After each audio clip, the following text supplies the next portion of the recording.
Grow Great is a city government leadership podcast with Lisa Norris and me, Randy Cantrell.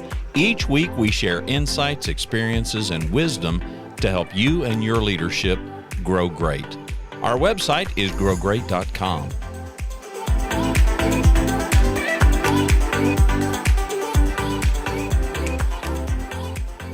There are some really valuable things about social media. There's some things that drive us all crazy. So I don't know, this has been a good while ago. So Lisa came across a social media post that was labeled 7 sentences I wish I'd read sooner. And the gentleman is Stephen Bartlett. He is at Stephen, that's with a V. So he's got the blue verified, check mark on his Instagram. I've heard about this, but I don't know much about it. I don't either. So he's a big shot smarty pants.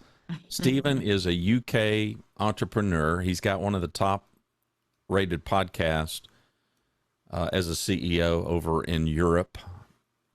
And so he posted this on his Instagram. And somehow somebody shared it, somebody else shared it. And Lisa came across it. 7 sentences I wish I had read sooner. So it's a good conversation. Yeah, so here we are. And I'm sitting here thinking, well, man, I could probably think of way more than 7, but that is what you told me. Yeah, it's a good list. So kick us off. Where do you want to start? All right. Well, I thought it was interesting because it does talk about these kind of, when we read them and talk about them, it's these very simple concepts that you're like, yeah. And it's usually through life and experience and maturity that you look back and realize, yeah, that's so true. Let's just focus on that, because in the moment we get focused on other things, but you start recognizing things as you go through life and you see these trends. And I thought we'd just take them one at a time and just kind of talk about them. I think the audience will be able to relate to most and go, oh yeah, that's one I should have read sooner. I should start practicing that. But the first one says, these hard times, this pain, these lessons, one day they'll be your strength, your awareness, and your blessings. And how true is that? Randy and I were just talking before the show started. Don and I have bought this land in Oklahoma. If y'all have been listening and are current on the current episodes, bought land in Oklahoma for our future retirement home, building a barn dominium, pumped up, have a builder that does custom barn doors. We get all the way to submitting plans. We're just waiting on the construction loan to close. We're on our way. 2 days before closing, appraiser comes in, brand new, because the market's just starting to turn.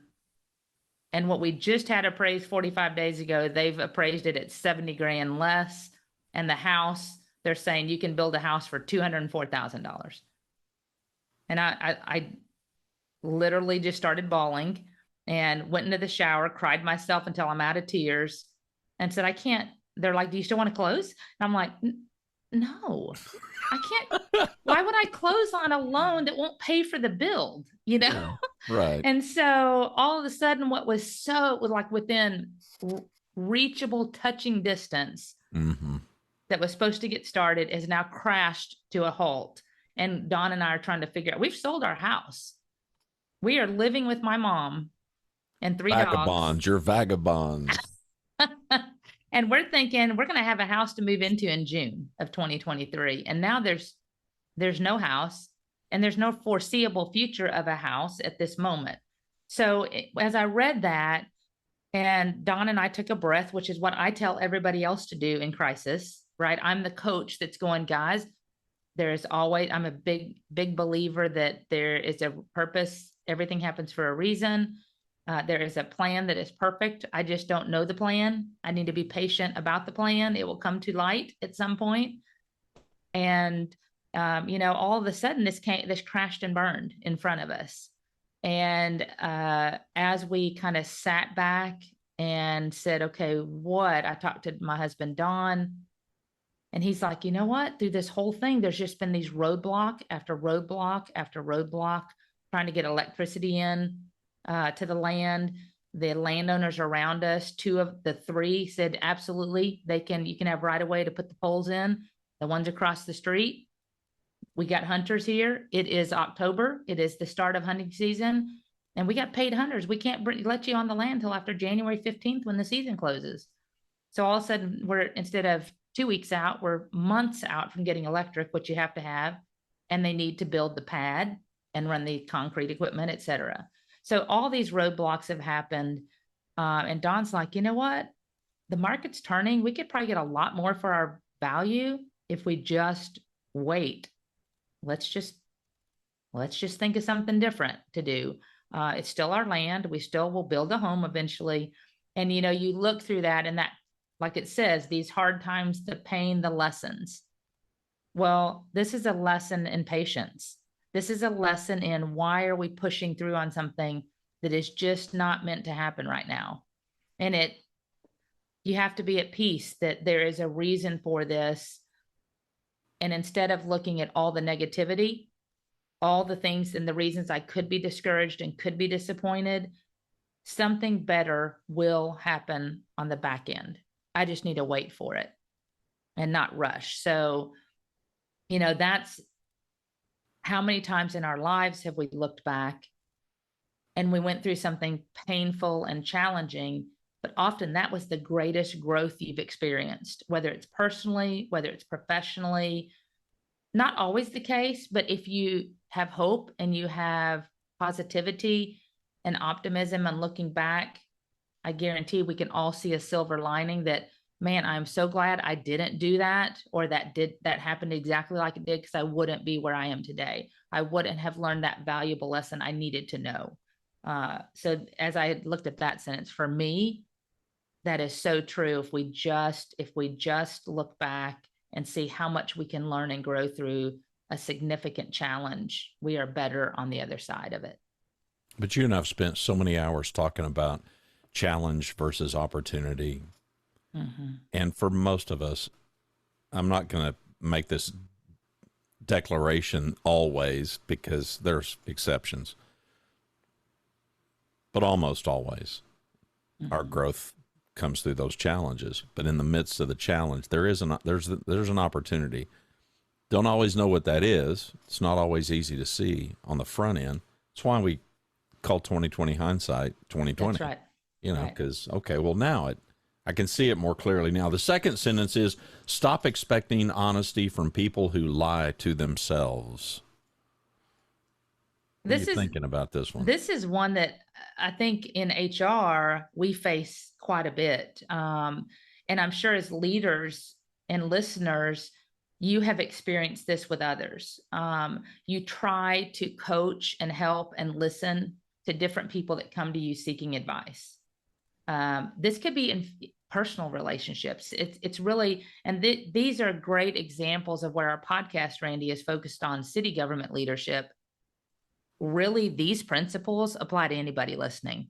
I mean, stop expecting honesty from people that lie to themselves. You can try to coach, you can try to teach people, you can try to counsel them to become better and ask questions for curiosity that hope lead them to doing things differently than they're doing for better success or more success.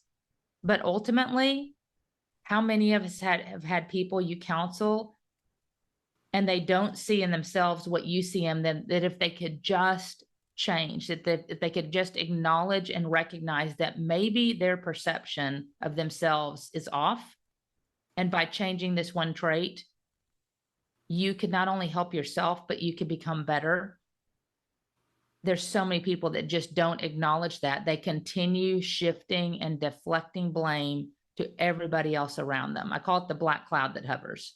They constantly have a black cloud and feel like a victim and feel like everybody doesn't understand them and nobody appreciates me. And then they project negativity. They project poor teamwork. It's all about self-centeredness and what about me? And if you could it's tangible. You're like, if you would just acknowledge you've got a bad attitude.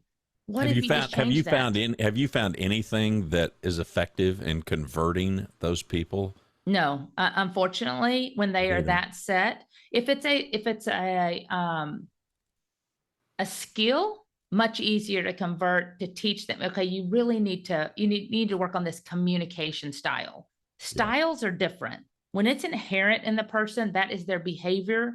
I have not found a way to change it. There's occasionally I get them to acknowledge that it could be different than they're seeing it, but I've never found a case that they say, no, I'm absolutely going to change that to become a better person. They typically run from it. They will just get out so they don't have to face it any longer. And that's what I've seen in my career when I've tried to counsel people. It's almost always because a leader has come to me in HR for guidance, and I have to how do I deal with this person? Right. Do I correct them? Do I counsel them? Do I discipline? Is it a PIP situation? And I just tell them to be genuine. That's all you can be well as a person counseling another. Be genuine, speak the truth, but do it with compassion. You don't have to be brutal. You don't have to yell in their face. You don't have to beat them down, but you do need to be honest, genuine, and compassionate and say, this is what I need you to do. This, you may not recognize this, but this is what you are portraying to others, and trying to correct that. But honestly, most of the people start looking for another job and they just leave rather than facing what could make them stronger and better. Yeah. In this sentence, stop expecting honesty from people who lie to themselves. I mean, it's about us also managing our expectation of people who are willing to embrace delusion. So why should we embrace it too? That's right. And when we talked about it before, spending 80% of your time on a person, why not shift that and spend 80, instead of spending 80% of your time on a person that's unwilling to change and they don't believe what you're telling them, shift that, spend it on 80% of the team that is willing to help you, that has the good of the team at heart, and is not self-centered, because those are the people that are going to carry you.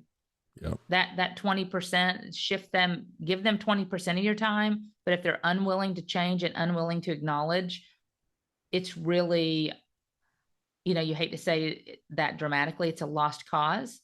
You can keep trying to genuinely help them, but if they aren't willing to help themselves, you're going to have the same conversation, and the end is inevitable. It's just a matter of when. Yeah, well, it's not your life. It's their life, and they can do with it as they choose. So yeah, I usually tell them, who's in charge of you? And they're like, well, me. I said, right. So I'm telling you what I need you to do, but ultimately it's up. You have the choice. You have the power. That's right. That's you right. can choose to change, or you can choose to leave. It is your choice. This third one kind of hits a pet peeve for me. You'll never look good trying to make someone look bad. I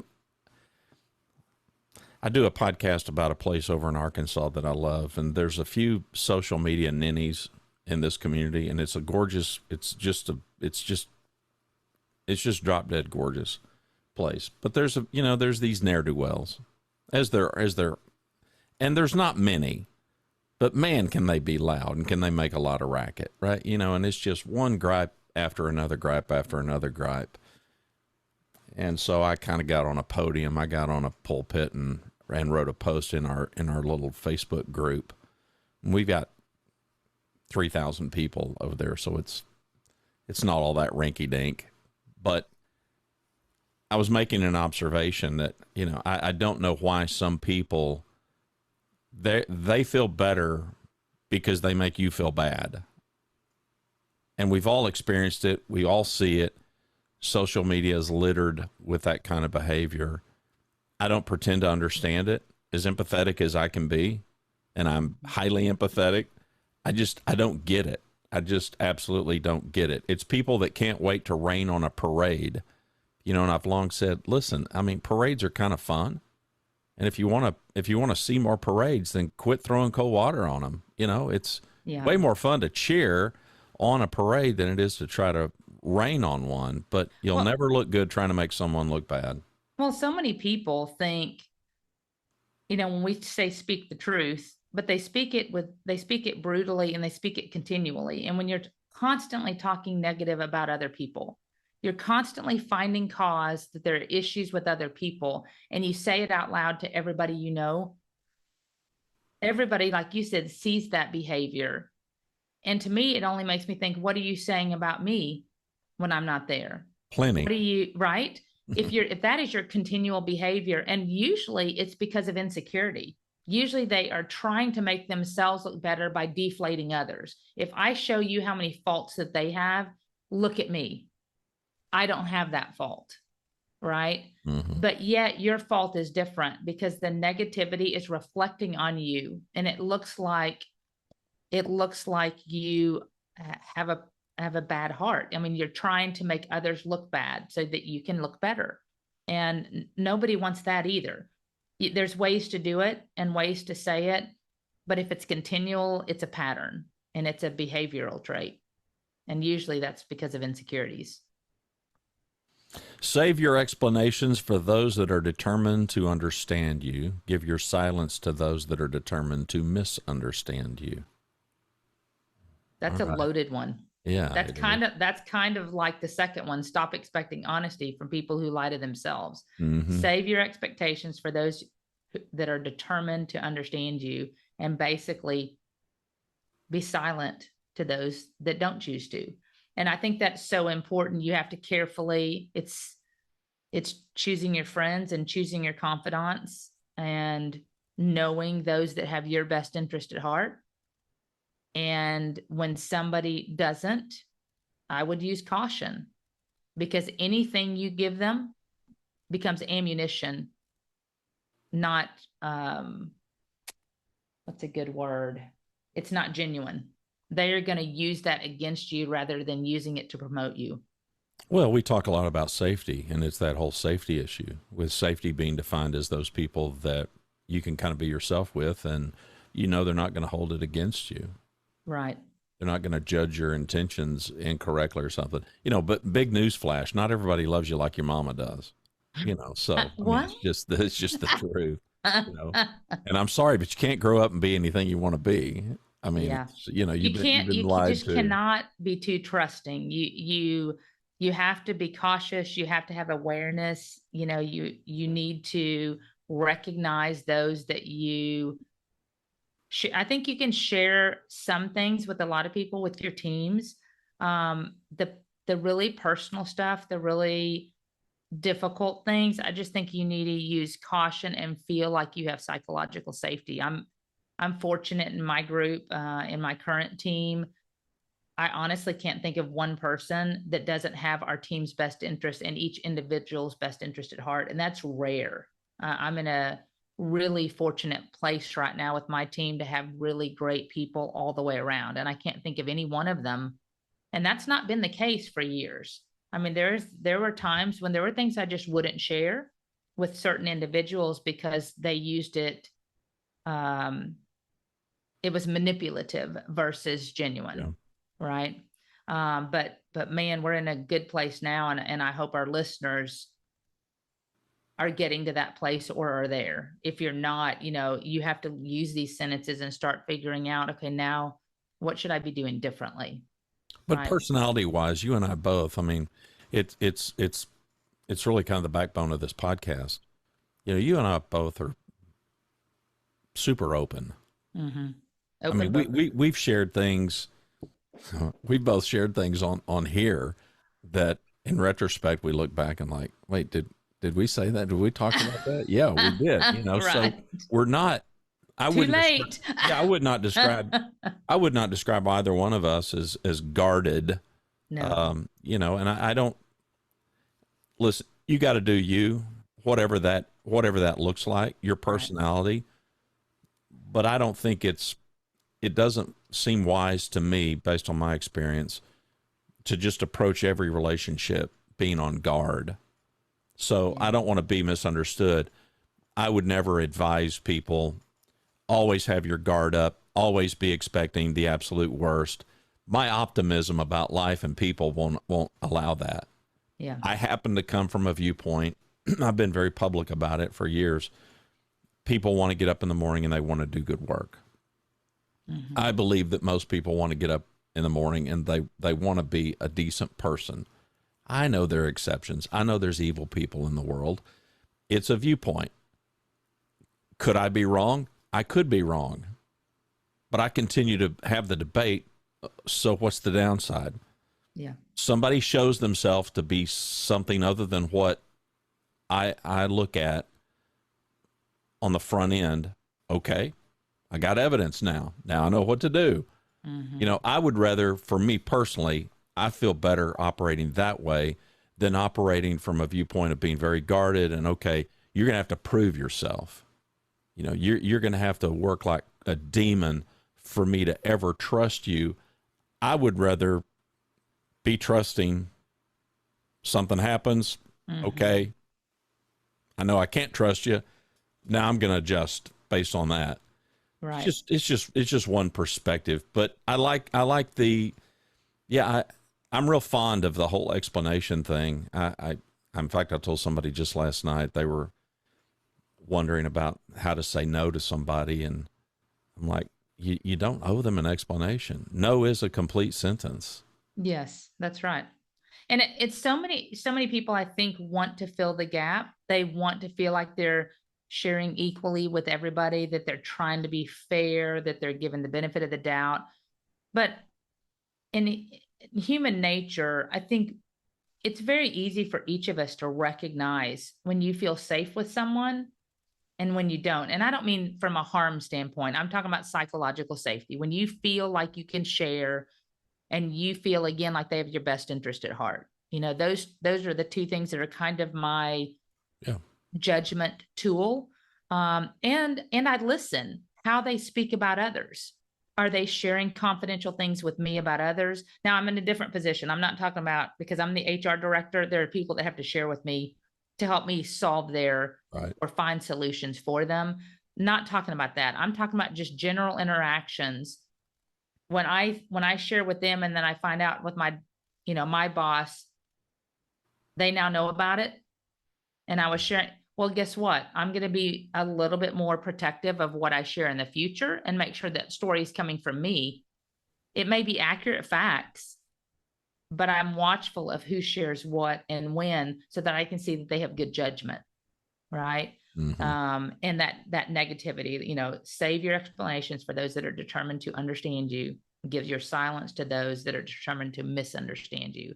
And I think that's really important, that our listeners and that us, Randy, you and I as individuals, recognize that and are watchful, because that can hurt. That can hurt not only you, it can hurt your team, it can hurt your reputation.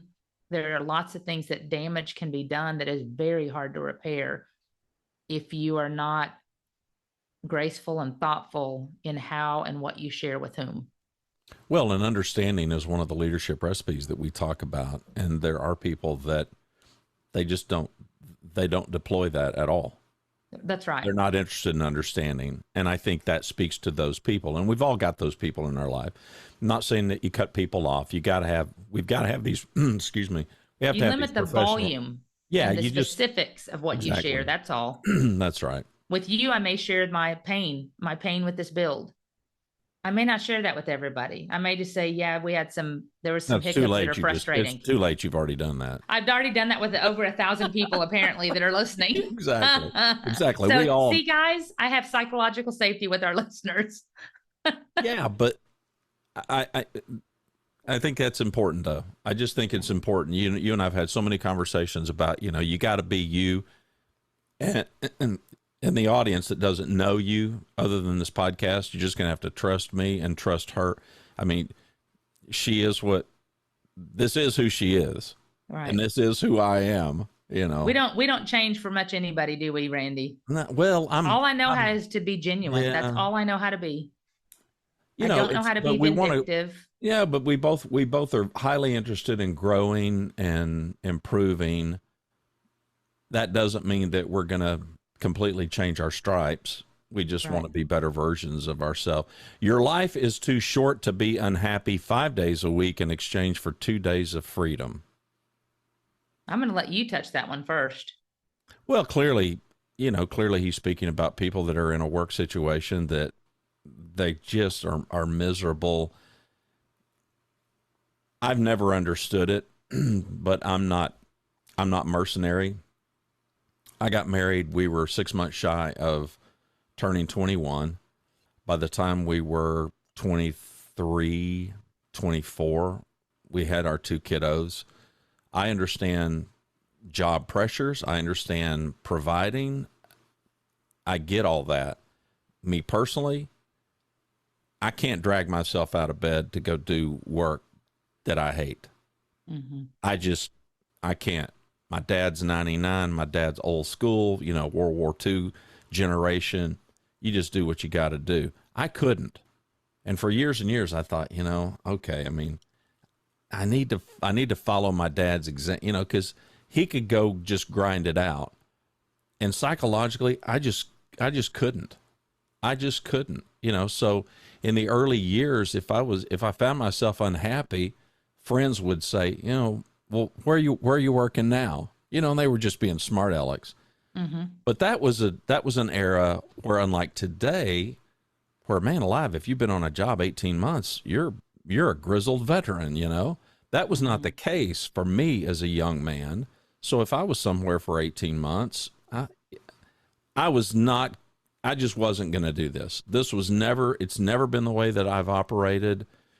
I don't know where that comes from. It's just who I am. I don't get it. I don't understand, because especially in today's world and today's economy, man alive, the world's your oyster. If you're high value, and that's a big if you're high value, I just don't see, do you? You're the HR pro. I don't see any reason for somebody to get up in the morning and go do something that they hate. I don't know how many conversations I have had. I cannot count them over my 26 years here in Grand Prairie and many years prior to that between city and private, that I have counseled people in my office completely broken down, completely in front of me, physically breaking down of how miserable they are. And that could be at our city. It could be at a prior city. The challenge is, it doesn't mean the city is bad. It doesn't mean if you experience this in your role, it doesn't mean Grand Prairie is physically bad. But it's not a fit for you. If you are that miserable, I tell people, I don't know, probably once a month is the volume I would have. And it's usually somebody's been disciplined and they feel it's unfair. They're miserable in their role. They don't feel valued. They feel underappreciated. Whatever it is that is causing that pain, I tell them, listen, the choice is yours to make. Why are you? Because they'll say out of one side of their mouth, they say, I love my job. And I said, no, you do not love your job. You just told me X, Y, and Z that is, and you're physically breaking down and shaking in front of me. That is not love of a job. Find what you love and go pursue it. That doesn't mean you have to quit today, but go do what makes you happy, what fulfills you. And if this isn't a fit for you, it's a fit for me. I love my job. I love getting up and coming in every day. I'm eager to serve. If that is not what's happening for you, go find what does make you happy. Go, if it's a hobby, if you want to take up something on Etsy, if you want to just another culture that's better for you. Some people like a lot of structure. Some people want a lot of freedom. And each supervisor and manager rules differently, right? So again, it doesn't make the place bad, but it makes that job not a good fit for you, and it's not healthy. But how many of those situations, I'm not asking for a number, but just a conversation, it's chicken and egg kind of a thing. And so, okay, they've been put on a PIP and now they're miserable. But I'm wondering, but were you miserable before? Was it the misery and the fact that you hated the job that probably resulted in you being on a PIP? It's not that you're a bad human. You didn't recognize that you hated this thing before and it led to this, and now you hate it even more. That's right. And it could be, it's all kind. I've seen it attitude, I've seen it behaviors, I've seen conduct, I've seen just skill sets that don't match. What you said on paper is not what you actually have the skill set to do. And the supervisor's telling you, you got to get it together. You've got to learn how to be organized. It could be a million different things. None of them are hateful, because many of the conversations I've been there. And the great news is our leadership team is saying, I have to have this from you for you to be successful here. Right. And they always say it that way, for you to be successful here. You may be successful somewhere else, But that choice is yours to make. You can either choose to do what I'm asking you to do, or you can choose to find something else, and we will support. And I can, 9 out of 10 times they say, we want you to be happy. We do not want you miserable in your job. We will help you, but you have to step up here. But if this isn't what you want to do, let's find what you do want to do. And sometimes we have actually moved them to different roles outside of that department. Complete turnaround. I call it getting them on the right seat on the bus. Some people need to get off the bus. Some people just need to be moved seats, and they can do amazing things because you hired them for something they're not really good at. And so people that are genuinely interested in others can help them, but you got to know what they're trying to achieve and if it fits who they are.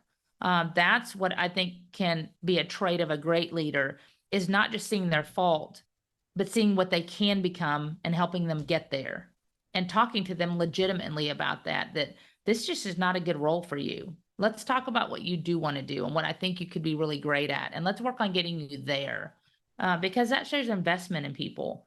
And that's what's, not a ton of people have that ability. But if you look at that, gosh, you can be saving that person, you can be saving yourself, and you can help them become successful. And leadership is always doing for others what they cannot do for themselves. We've talked about it over and over and over. And that is what moves you from good to great, in my opinion, as a leader. And we're one talking, aspect. And we're talking, okay, in a 5-day work week. I mean, I don't know. I mean, what are we're talking north of 70% of your life. And if you don't think that 70% is going to affect the other 30%, well, you're deluded.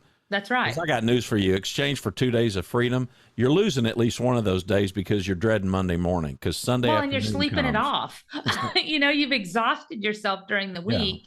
And hopefully sleep is the most abusive thing you're doing to yourself if you're that miserable. But you and I both know very seriously. I mean, there are people that are self-medicating and doing all kinds of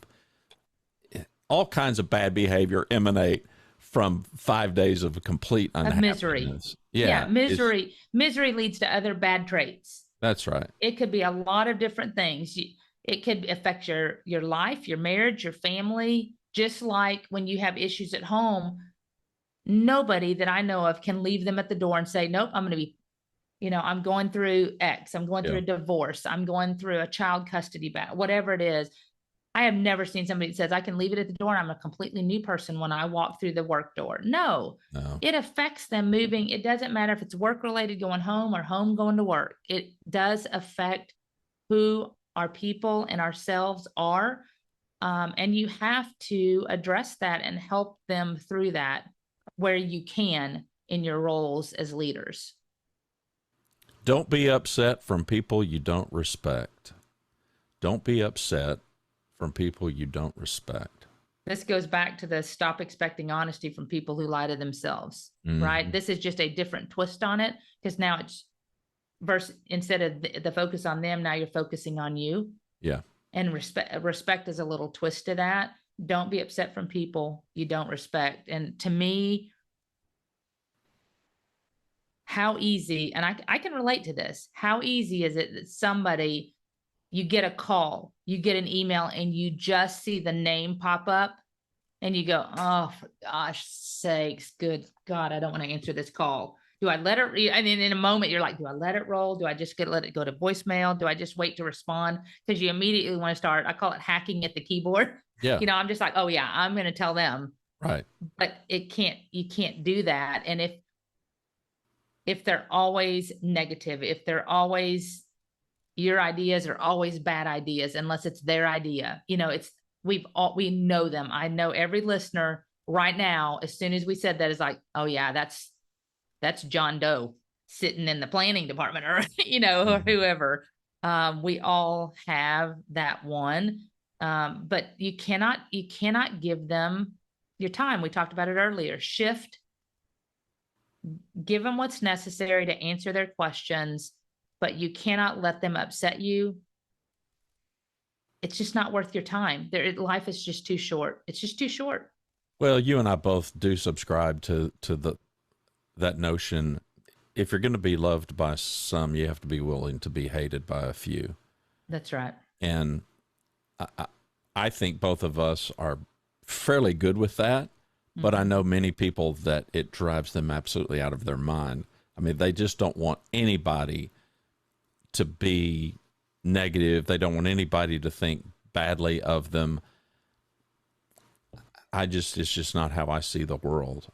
Yeah, I've I'm had not everybody's cup of tea. This podcast and you and I and what we're doing here, we talked before we ever launched this thing.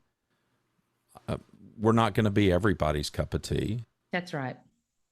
Now, we could sit here and we could try to architect and say, okay, well, what's going to get us the most listen? You know, we're just trying to provide value and we're just bringing our perspective.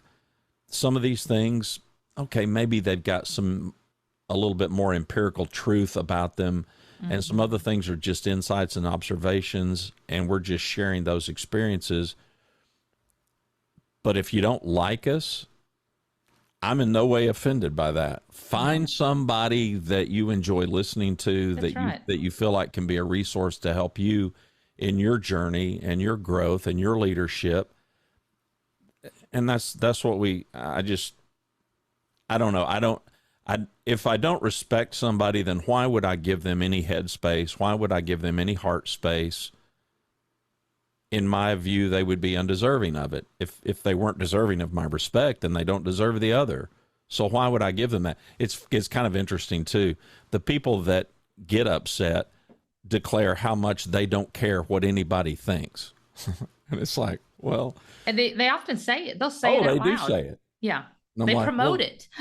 it doesn't seem to be quite what's going on here, you know, but It's interesting because I've had my number one goal. In fact, it's a physical goal in our team. But my number one goal is always about relationships, creating relationships, just investing in other people, trying to seek knowledge and understanding of what they're trying to achieve in the departments with our leaders, with the employees. Because I'm not pro management, I'm not pro employee. I just am trying to find the best solution for the person that comes to me needing help, whatever that is. It doesn't matter who they are.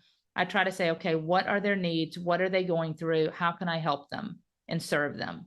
That's my number one goal in relationships. And this is all about that because I get along with literally, I could say I get along with almost everybody I meet. It doesn't matter what your background, culture, whether you're, you know, poor, whether you're rich, whether you are a blue collar, whether you're white collar, an executive. I just am thankful I have an ability just to understand and truly appreciate people for who they are in front of me, for who they are and what they bring to the yeah, table. but let's talk about that because it's just not an ability. I mean, it starts because you're a person like all of us who go that way. I mean, you made up your mind. You just Well, made up your mind how you're going to approach it. I don't want people to get the impression, well, that's just not how I am. Well, then change. it's a choice. It is a choice, but it's just how I live. But the point being, when I focus on relationships, I will invest a lot of time and energy in trying to understand and relate and help. But there has been a But you're few not trying to people. you're not sitting there thinking about yourself first though and No, of approaching it course from, okay, not. what can I get out of this? No. You're approaching it from just the opposite, which is really the whole theme of the Well, podcast. it's how can I serve them? Yeah, you're looking at, okay, what can I do for this person? And it doesn't matter, we've talked about it, serving up. I've served up to our Right. leadership above me, to the city manager, to a council member. I've served out and I've served down. It just doesn't matter to me. They are before me and I see something that they need help with and I try to find how can I help them because that's what I believe makes us better as a unit. How can I serve them? Well, And and you're sometimes not it's a keeping difficult score. service, you know? Right. But my point being, there's been a few in my life, very few, where I've invested time and energy. It could even be Cheryl, my prior boss, Anna, Steve, anybody asking me saying, hey, let's really work on this, right? We see a need. We recognize the difficulty These of are the all the higher relationship. ups for you Yeah. new listeners. But we agree that let's really work on this relationship. And there's been times I've come to a leader above me in my history and said, here's the deal. I've been working on this relationship. It's not mutual. I'm not investing time and energy anymore. I will help them with their question at hand. And that is it. I cannot do this. And I'm not going to invest the energy if it's not reciprocal. I'm just not going to do it. And that is so rare that when I get to that point, never have I had my leaders above me say, no, that's not what you're going to do. You're going to keep, because usually they have experienced the same thing from those individuals, because that's how those individuals roll. And they're like, I came to that decision a year ago. So yeah, and you're not the only one, longer. And you're probably not the first person to come to them and tell them that either. Yeah, but and it's those individuals that we all think about, why aren't they doing something? Why don't they do something with that? But so many people can bring technical expertise. They can bring other great things to the table, but there are traits that they just don't bring. That's right. And at that point, that's not my choice. If leadership, whether it's I want to keep somebody and my staff doesn't agree, whether it's me coming to my bosses and they feel there is a value for that individual, that is fine. That is not my call. I'm just acknowledging to them, this is what I've done, no more. I'm going to answer the basic questions, but I'm not investing my energy. It's the whole premise of the 80-20. They will get 5% of my time.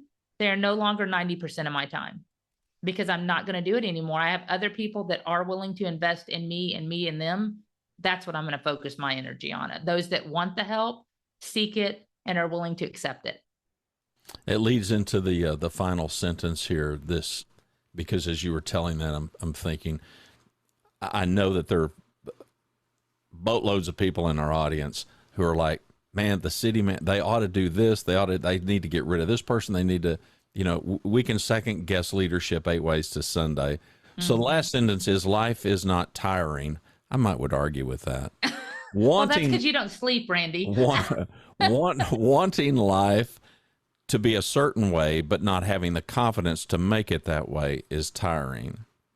And where that fits in the segue, and I wasn't intentionally doing this, but you and I both encounter, well, why are they? I don't know. You could, if you are in leadership, but you are not the supreme leader, you can second guess the supreme leader 8 ways to Sunday, and you can just exhaust yourself. Well, I wouldn't do this and I wouldn't do that.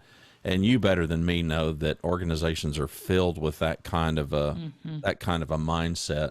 So life is not tiring. I don't agree with that at all. In spite of my insomnia, I think life is tiring. I think life is a struggle. I think life is filled with pain, and yet I'm the supreme optimist, and I'm a dreamer. Mm-hmm. But it just is. Lisa started the show by telling you about a gut punch that she took, that drove her to tears. And we've all experienced this. We have all been knocked down and dragged out, and it happens way more than we care for everybody in the world to know. But life is not an Instagram moment. I do think life is tiring, even under the best of circumstances, but I don't think that's a bad thing. It's just, it is what it is. Yeah. But the second part, I absolutely agree with. Wanting life to be a certain way, but not having the confidence to make it that way is tiring. And you could probably insert a lot of other words besides confidence, or in addition to confidence. My key word in that is make. Not having the confidence to make it that way is tiring. And this all goes back to the very simple concept. It is your life, and you make the choices for you.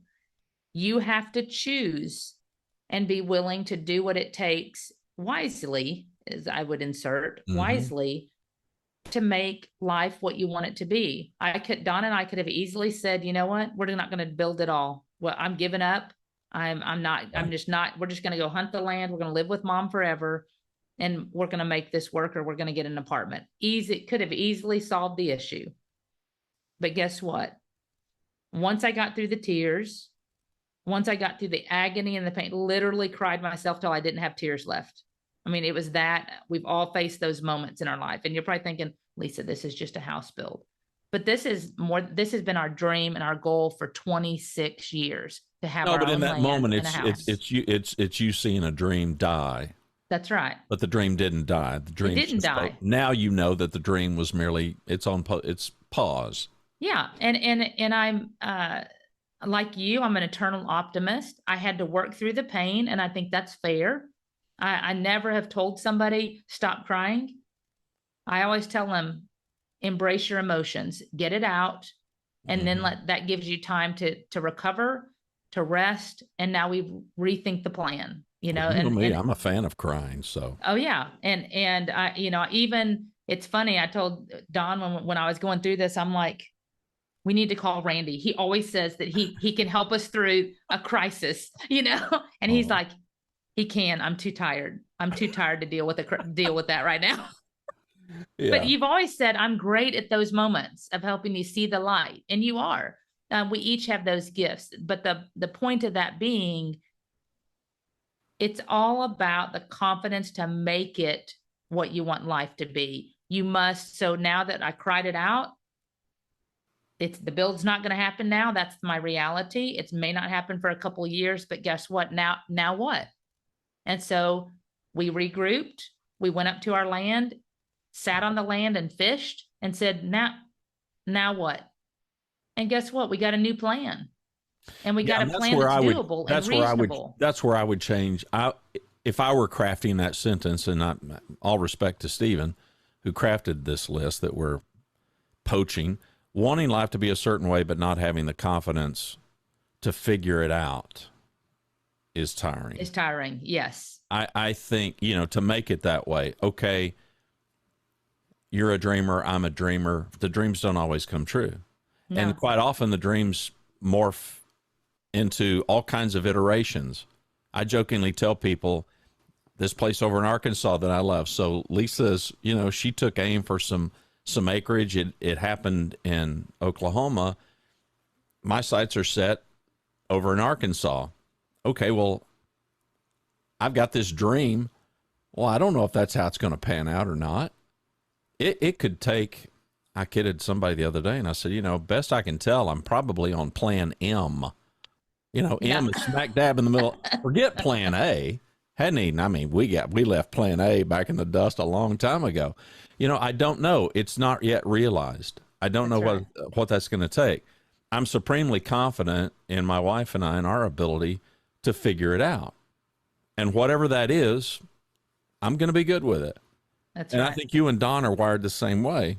Yeah, you just have to, I'm fortunate to have a husband and partner in life that we do have the same goals. We have completely different personalities, but he's a balance to me. So while I was upset, he let me be upset. He didn't try to talk me out of it. He didn't try to check on me 90 times. Mm-hmm. When I sat down, he just grabbed my hand, held my hand, and said, you know what? Tomorrow, let's go to the land and we'll talk about it because I have an idea. And I was like, you have an idea? And he's like, I don't want to talk about it now. I want to talk about it tomorrow. So are you willing to pull the curtain? So what happened? Okay, so you get this bad news. And so then you guys made a trip up there? Yeah. So we went up there the next day. We went up there on Saturday. Well, not next day, 2 days. Went up there on Saturday, stopped the construction loan, sat on the land, fished. Beautiful day. Absolutely beautiful day. Our food plot's growing because it got rain finally. Mm-hmm. So we've seen this green. We're seeing 1 million deer. We've talked to the landowners around us who are exceptional. They're like, man, anything you do, yeah, we've got a house you can use. If you need a shower, just call me. I'll give you keys. Right. I mean, this is country living, right? Yeah, people we don't even know that are just embracing us as their new neighbor and friend immediately, instantly. But what we decided is, the housing market is turning. It is very expensive to build. Construction costs and labor were way up. Mm-hmm. I talked to our construction loan company, and they're like, Lisa, horrible time to build, but it's turning. You sold in a seller's market. You're about to be able to buy in a buyer's market.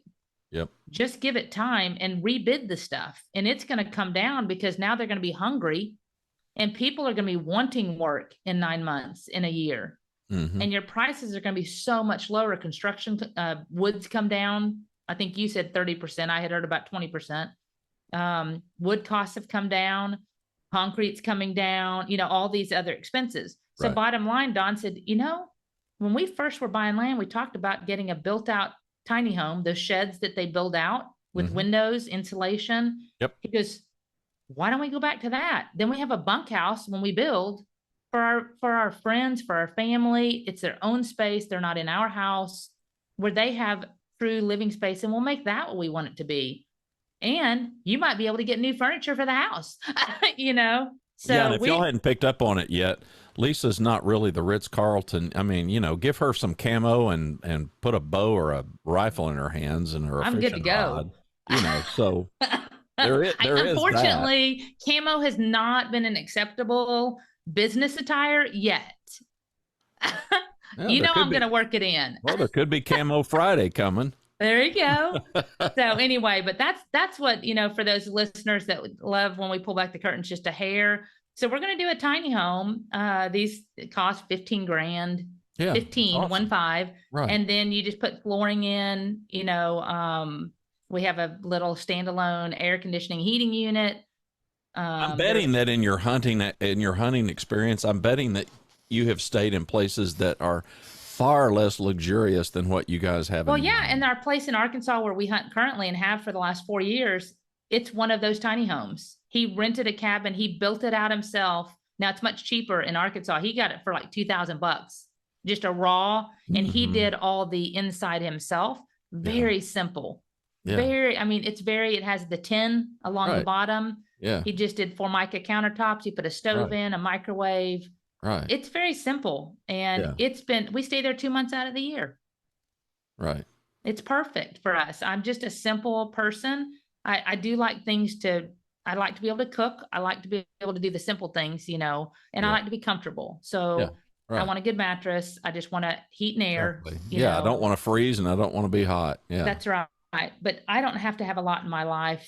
It's really the experiences that are important to me, and that my family, that's what's important. I want to be able to bring my family and they feel safe and comfortable.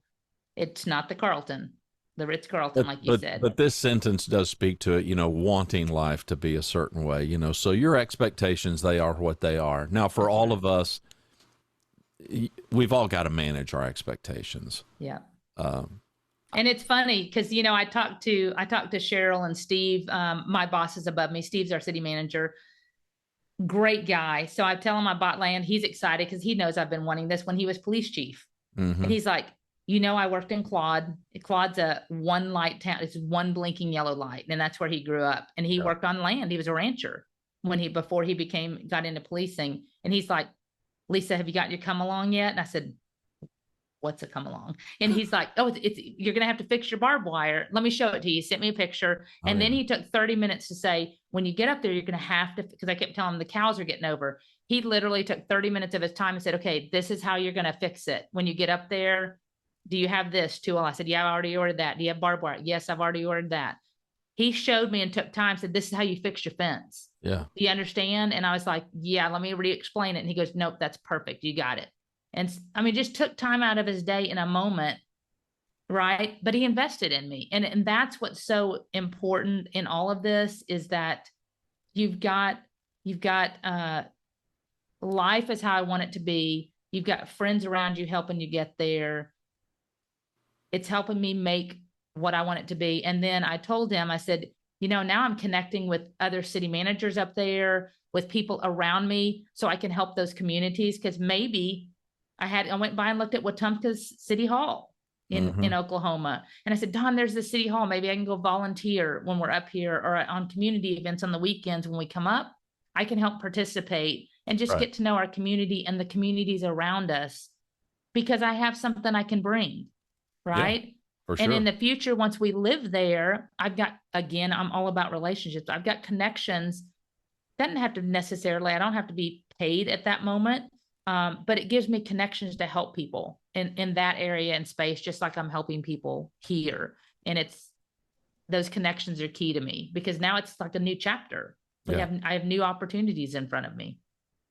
I think the 7 sentences I wish I'd read sooner might be a worthwhile exercise, whether your list is 7 or it's 3 or it's 50, to sit down.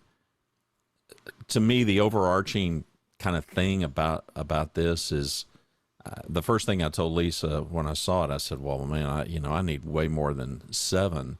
Yeah, you did say that. There's just what life has taught us, what you have learned as audience members from your own experiences and your own insights, what value that Lisa and I are able to provide through the podcast.